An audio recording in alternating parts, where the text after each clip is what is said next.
Sabi sa Juan Kapitulo 6, talatang 67, kaya sinabi ni Jesus sa 12, ibig ba ninyong umalis? Sa 68, ang sabi niya, sumagot sa kanya si Simon Pedro, Panginoon, kanino kami pupunta? Ikaw ay may salita ng buhay na walang hanggan. Tayo po'y manalangin. Dakilang Diyos, salamat po Panginoon sa buhay namin.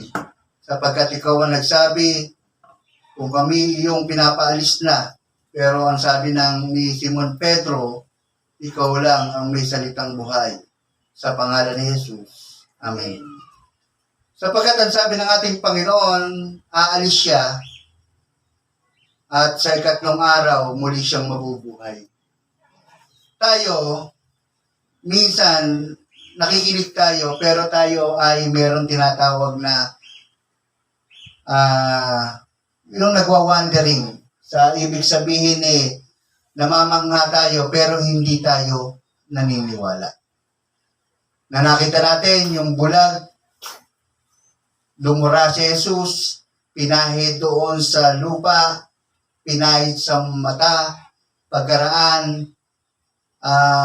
maghilamos ka doon sa ilog, at pagkaraan sila'y dumilat.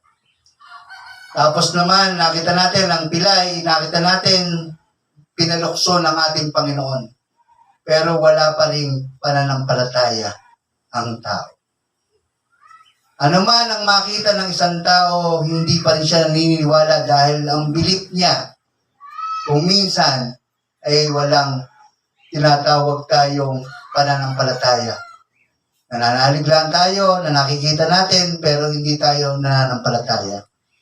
Ang pananampalataya ay parang hangin, hindi nakikita. Pero nararamdaman natin. Lahat tayo may pakiramdam, tama po ba? Lahat tayo may pakiramdam. Sabi nga ni nanay, kanina nakita natin yung kanyang tuhod ay may sugat. Ang pakiramdam lang daw niya, may umalalay sa kanya. Alam niyo po, ang Espiritu ng ating Panginoon, kapag ikaw ay Kristiyano na, aalalayan ka. Kahit dumating ng pagkakataon na ikaw ay nasa kagipitan. Kaya nga sabi ng ating Panginoon, gusto niyo bang yung mauna? Umalis. Pero ang sabi ng 12 alagad, sa inyo lang kami makakakuha ng salitang buhay. Ngayon, tandaan po natin, pag namimili tayo ng ating Panginoon, aalis na ba tayo sa Panginoon? Kaya yun ang tanong ng ating Panginoon noong una pa.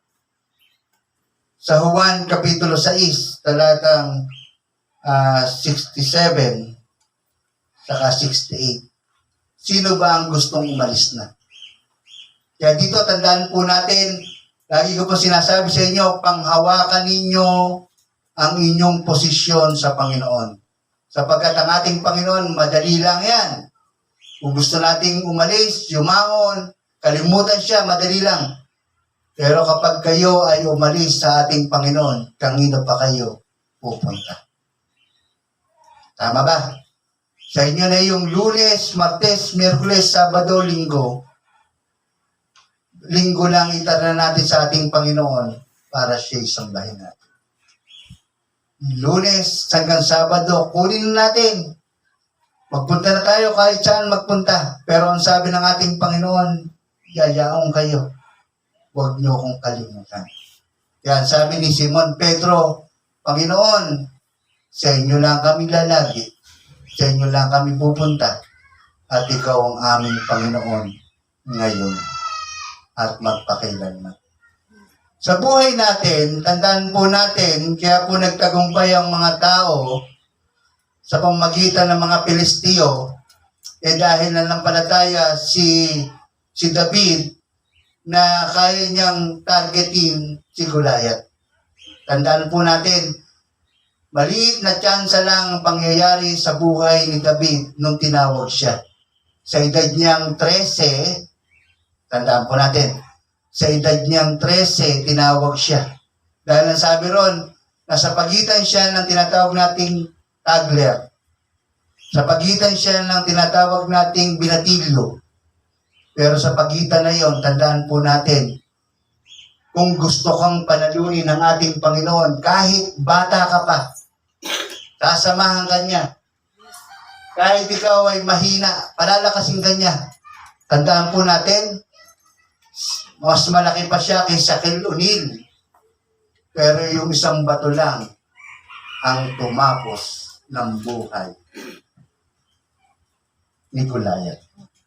Kaya sabi nga ng ating Panginoon, kung yayaong kayo, matindi ang mangyayari sa inyo.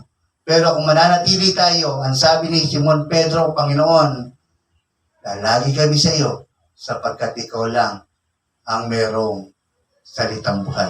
Pagpalain tayo ng ating Panginoon. Amen.